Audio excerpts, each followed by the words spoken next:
اعوذ باللہ من الشیطان الرجیم، بسم اللہ الرحمن الرحیم۔ عثمان غازی کی وفات کے بعد اس کا بیٹا اور خان تخت نشین ہوا۔ حکومت اور فتوحات میں اپنے ہی والد کی پالیسی کو اختیار کیا۔ 727 ہجری بمطابق 1327 میں اس کے ہاتھوں نیقومیدیہ فتح ہوا۔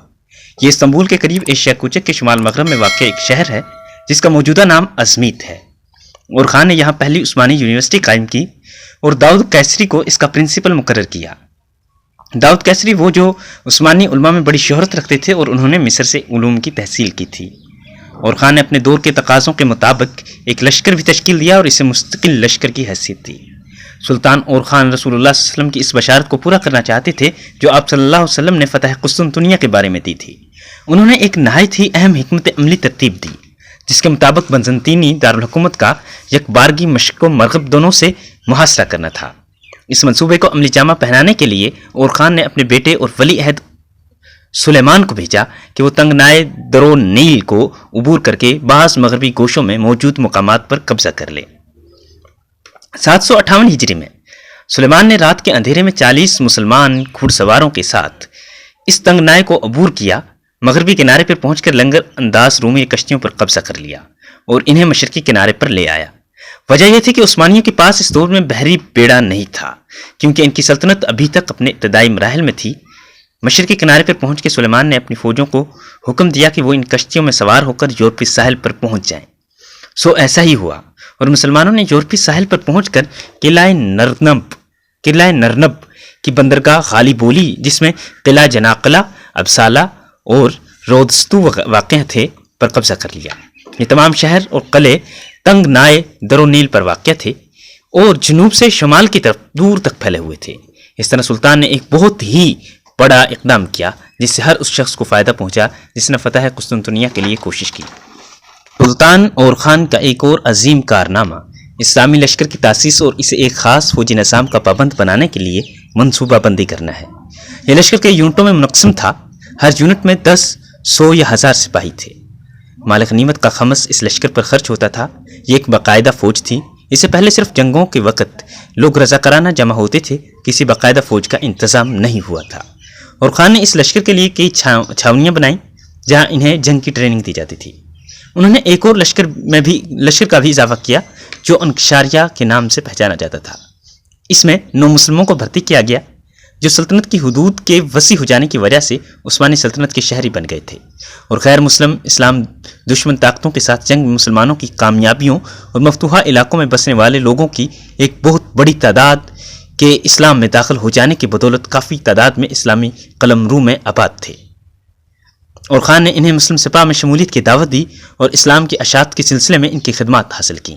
اسلام قبول کرنے کے بعد ان 9 مسلموں کو دینی تعلیم دی جاتی تھی، اور جب ان کی فکری اور حربی تعلیم و تربیت مکمل ہو جاتی تو انہیں مختلف جہادی مراکز میں بھیج دیا جاتا تھا۔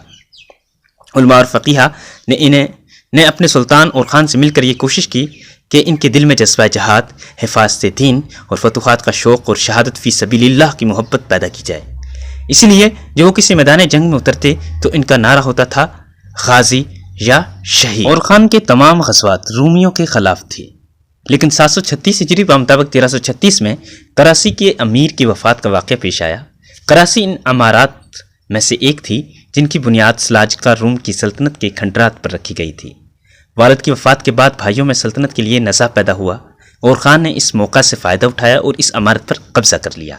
یہ بات نوزائیدہ دولت عثمانیہ کے اہداف میں شامل تھی کہ ایشیا کوچک میں سلاجقہ روم کی سلطنت کی وراثت حاصل کی جائے اور جو علاقے ان کے زیر نگین رہ چکے تھے ان پر غلبہ حاصل کیا جائے۔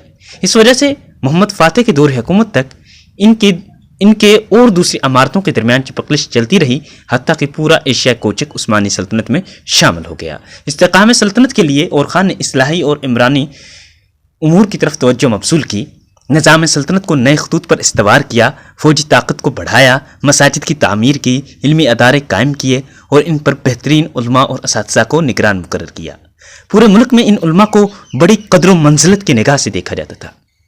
ہر دیہات میں مدرسہ تھا، ہر شہر میں کالج تھا جس میں علم نحو، تراکیب لغویہ، منطق، فزکس، فقہ، لغت، علم بدی، علم البلاغہ، علم ہندسہ، علم فلکیات اور جدید علوم کے ساتھ ساتھ قرآن کریم کا حفظ، تفسیر، سنت، علم فقہ اور علم العقائد بھی پڑھائے جاتے تھے۔ کراسی کہ امارات پر غلبہ پانے کے بعد 20 سال تک اور خان نے کسی علاقے پر چڑھائی نہیں کی۔ 20 سال کا یہ عرصہ ملکی نظم و نسق کو بہتر بنانے، شہروں کے انتظامی امور کو نئے خطوط پر استوار کرنے، فوجی تنظیم نو میں گزار دیا۔ اس عرصہ میں اور خان نے ملک کے کونے کونے میں امن عامہ کی صورتحال کو بہتر بنایا، مسجدیں تعمیر کی، ان کی ضروریات کے لیے محکمہ اوقاف تشکیل دیا اور ایسے وسیع پبلک ادارے بنائے جو اور خان کی عظمت شان، تقوی اور دانائی کا پتہ دیتے ہیں۔ انہوں نے اپنی سلطنت کی توسیع کے لیے جنگ پر جنگ کرنے کی پالیسی اختیار نہیں کی، بلکہ اپنے زیر نگی علاقوں میں حکومتی استحکام کے حریص رہے۔ ہر وہ علاقہ جو فتح کیا، اس پر شہری، عسکری، تربیتی، ثقافتی چھاپ لگانے کی کوشش کی۔ اسی وجہ سے ہر نئی زمین ان کی سلطنت کا اٹوٹ انگ بن گئی اور باہمی اتحاد یگانگت کی وجہ سے ایشیا کوچک میں سلطنت عثمانیہ کے علاقے ایک مثال بن گئے۔